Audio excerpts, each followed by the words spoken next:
Magandang araw mga idol. Pupunta na naman tayo sa ilog para mamingwit. At syempre, gamit pa rin natin tong rayos ng payong mga idol. Napakagandang gamitin na stick mga idol kasi talagang mararamdaman mo yung mga isda, maliit o malaki.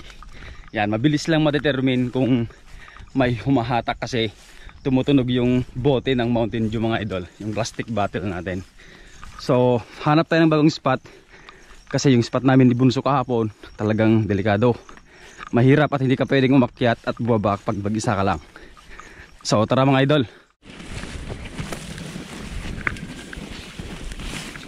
Yan, daan tayo sa pagitan ng mga mais mga idol kasi walang ibang daanan dito. Masyadong madamo, matinik. Yan, tingnan nyo naman oh. Oh, dito ulit tayo. Yee! Sheesh! Dahil sa sobrang madamo yung mga maisan at walang masyadong nag-spray ng mga pangdamo, dumami yung mga tipaklong mga idol. Yan o. Yan. Yan, dalawa malalaki. So kagabi mga idol, sila pare Crispin at saka si Kuya Bong nag-ilaw ng tipaklong. Yan. At niluto nila. So balak namin ni Kuya Guy Lusak mamayang gabi manghuhuli din kami, mangiilaw ng tipaklong at lulutuin natin mga idol. So panibagong content na naman yun mga idol. Yan, gusto kong i-share kasi nung bata ako naranasan ko yun kung paano manghuli, paano magluto, paano kainin. So mamayang gabi mga idol, abangan nyo sa sunod na vlog ko. Kukuha tayo ng tipaklong. At sa wakas ay nahanap ko na rin ang tamang daan. Yay! So, ayun, nakatagos na tayo mga idol. Dito tayo, dito tayo. Yan, tanaw na natin yung ilog. Kahapon mga idol, dun tayo, dun. May namimingwit na rin. Yun sa tapat ng pesto natin mga idol, may namimingwit. Dalawang tao. So, try natin naman dito mga idol. Sa may medyo may mababang akyatan lang. So nakababa na nga tayo mga idol. Yan. Wala nga akyatan dito, mataas mga idol. Doon tayo bumaba sa parteng mababa. Yan, hanap na lang tayo ng medyo maganda-gandang pwestuhan. So doon tayo galing. At dito walang pumupuntang nangingisda, namimingwit mga idol. Ano? Wala, tayo pa lang. Mukhang malalaki yung tipak ng lupa dito pero maganda. Saan kaya?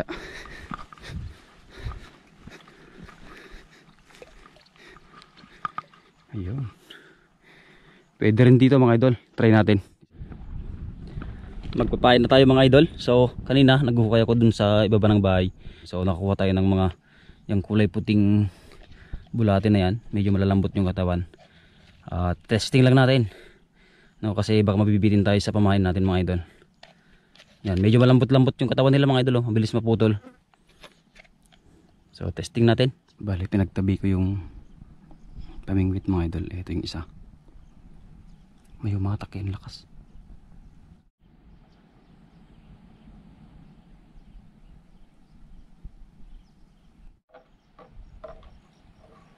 Baka nahuli na ito mga idol.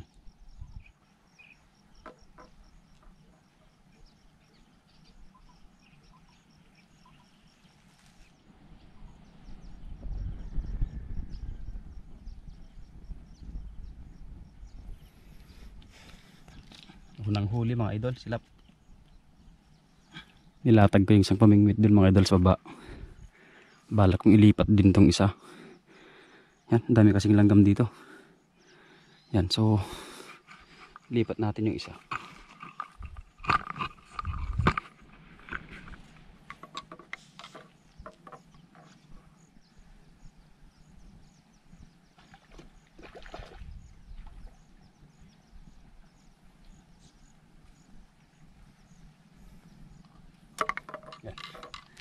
Nakahuli tayo ng bala.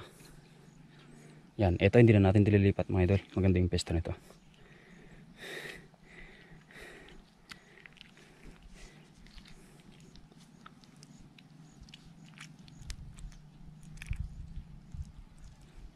Yun.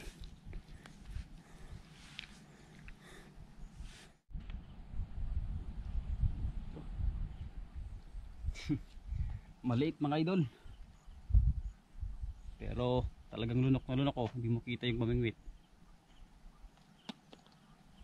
May hinahanap tayong silungan. So mas maganda pala dito.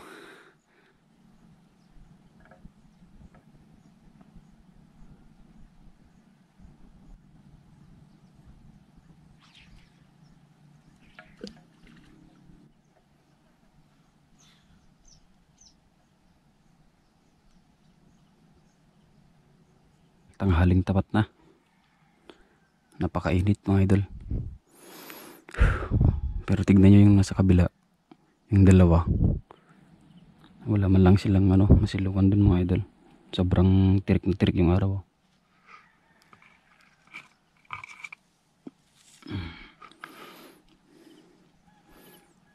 Blue na blue yung langit mga idol. Walang kaulap-ulap sa gitna.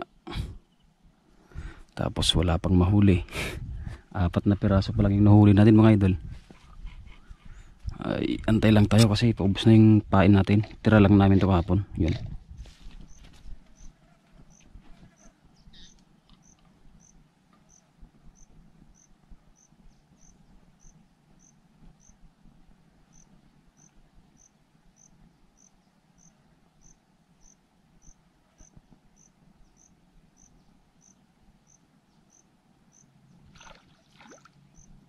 Huli. Yan. Isang bala pala mga idol.